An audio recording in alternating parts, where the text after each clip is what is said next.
Here, we'll work with radial gradients, and as we talked about before, the leftmost color stop on the gradient ramp defines the center point of the fill, which radiates outward to the ending color on the gradient stop there, which is the rightmost stop.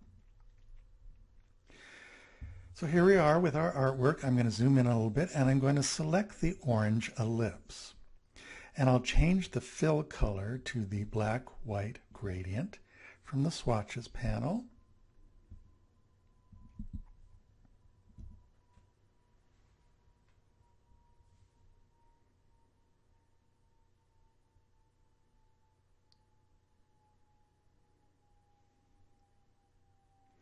So that fills it with a linear gradient, but in the gradient options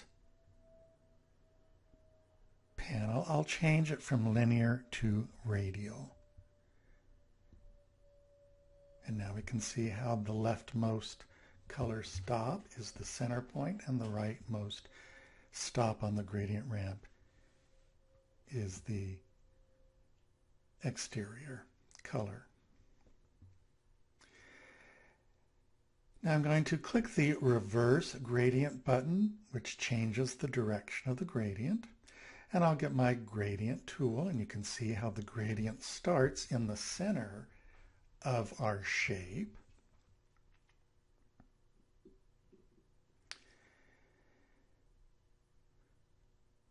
And I'll double click the black color stop in the center of the ellipse to edit that color.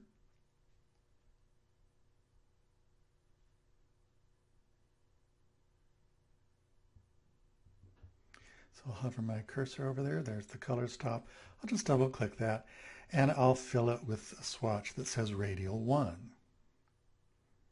And you can see how the gradient annotator starts from the center of the ellipse and points to the right. And the dashed circle around it is the direction of the gradient. Now I'll position my pointer beneath the gradient slider, and when I see the plus sign appear, I'll click to add another stop. You can do that right there on the annotator or in the gradient panel. And when I've got my new stop, I'll just double click that new stop and fill it with the color swatch named Radial 2. And I can just press Escape to hide that panel. Now we'll work on adjusting the radial gradient. So with the gradient tool selected and the ellipse still selected, I'm going to move the pointer over to the right end of the gradient annotator until I see the pointer change, and I'll just drag to the right, stopping at the right edge of the ellipse. So I'm just extending the width of the annotator.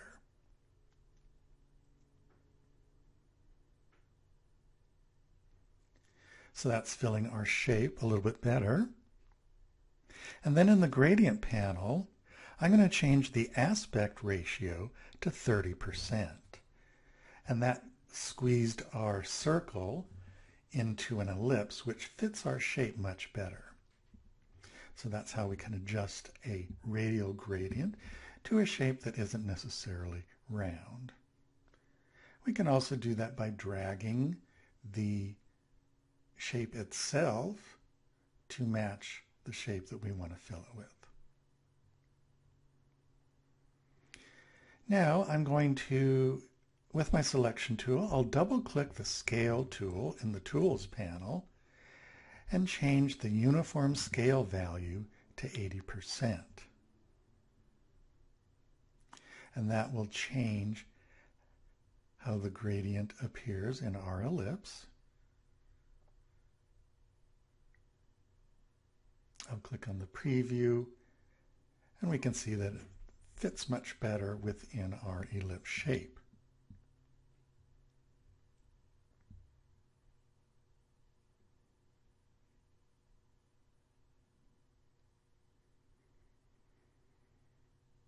Now we'll work on filling our cake shapes with an ellipse, a gradient to give them more dimension, and that's what these gradients do. They help to give our artwork much more dimension, light and shade. And so I'll select that top cake shape and hold down Shift to select the other.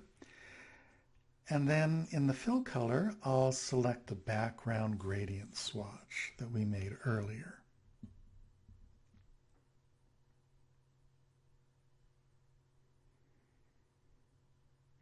So it fills it with that background gradient shape.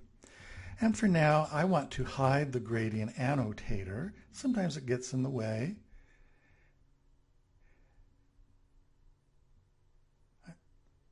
I'll choose the gradient tool, and you can see that we have two annotators on each shape, but I want to hide those and just have one annotator. So I'll go to View and Hide Gradient Annotator.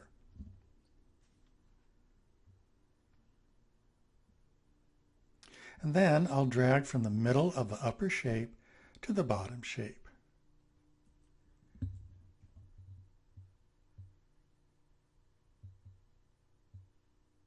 As you can see, we just now have one annotator, and that changed the direction of the gradient. And now with both those cake shapes still selected, I'm going to go to Edit, and then to Copy. So both shapes are still selected.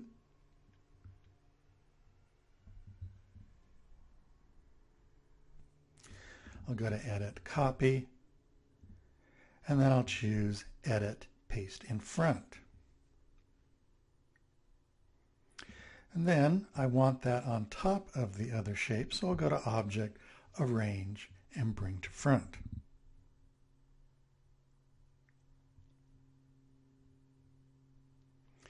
So there is our copy on top of that.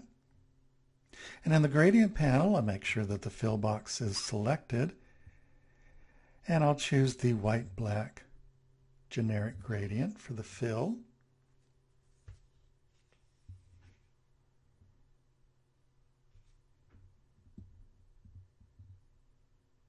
It's up at the top of the stack, so I'll just have to move that slider up.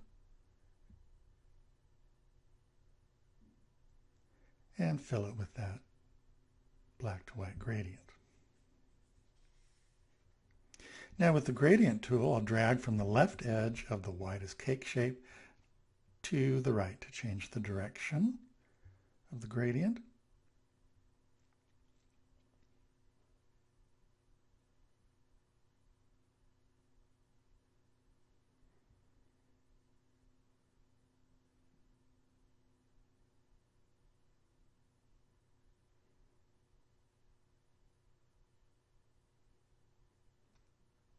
So that's changed the direction. It's giving it more dimension. And in the gradient panel, I'll click on the black color stop. And when I do that, some options appear, and I can change the opacity to 40%. So that's changing the dimension of our gradient and giving our artwork more dimension. And now, so that these cake shapes won't get in the way, I'll go to Object and hide the selection.